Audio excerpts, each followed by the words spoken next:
আলাইকুম everyone, welcome back to my channel Almis kitchen. আশা করি আপনারা সবাই ভালো আছেন। আমি আজকে আপনাদের সঙ্গে শেয়ার করছি বিফ স্টেক ও সটে ভেজিটেবল। রেস্টুরেন্ট থেকে চড়া দামে না কিনে বাসায় বানিয়ে নেওয়া যায়। আপনারা চাইলে বাসায় বানিয়ে নিতে পারেন। তো চলুন দেরি না করে চলে যাই মূল রেসিপিতে। বিফ স্টেক বানানোর জন্য এখানে আমি গরুর লেগ পিস এরকম সাইজ করে কেটে নিয়েছি। এখন আমি কাঁটা চামচ দিয়ে এগুলোকে একটু কেচে নিচ্ছি। গরুর মাংসের ক্ষেত্রে এমন মাংস নেবেন যেখানে অনেকটা চর্বি থাকে, তাহলে ভালো। এখন দিয়ে দিচ্ছি লবণ। লবণটা একটু কম দিতে হবে, কারণ এখানে আমি যেহেতু সয়া সস দিব, সয়া সসে সাধারণত লবণ থাকে, সেই জন্য একটু বুঝে দিতে হবে।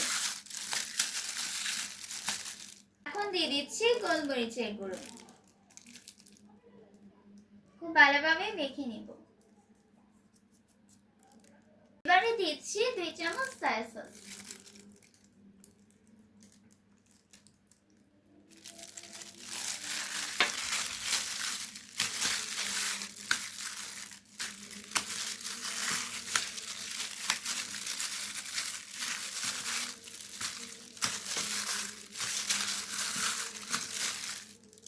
দিচ্ছি 1 চামচ ওয়েস্টার সস। এপিটোপিট খুব ভালোভাবে মেখে নিয়েছি। এখন এটাকে 4 ঘন্টার জন্য নরমাল ফ্রিজে রেখে দিচ্ছি। ফিরে এলাম 4 ঘন্টা পর। প্যানে তেল গরম করে নিয়েছি। এখন আমি বিফ স্টেকগুলো ভেজে নেব, সেই জন্য একটা দিয়ে দিচ্ছি, সাথে কিছু রসুনের কুয়াও দিয়ে দিচ্ছি।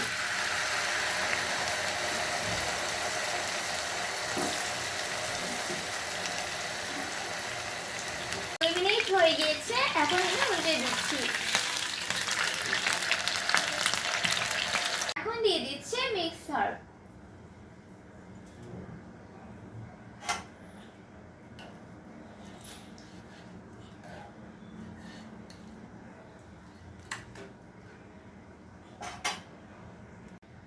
এই স্টেকটা আমি মিডিয়াম করব, সেজন্য আমি 2 মিনিট করে করে টোটাল 10 মিনিট এটাকে রান্না করে নিয়েছি। এভাবেই আমি বাকিগুলোকে করে নিই। এই ভেজিটেবল করার জন্য একই তেলে দিয়ে দিচ্ছি রসুন। রসুনটাকে কিছুক্ষণ ভেজে নিব। এবারে দিয়ে দিচ্ছি গাজর, ক্যাপসিকাম, রেড বেল পেপার ও ইয়েলো বেল পেপার।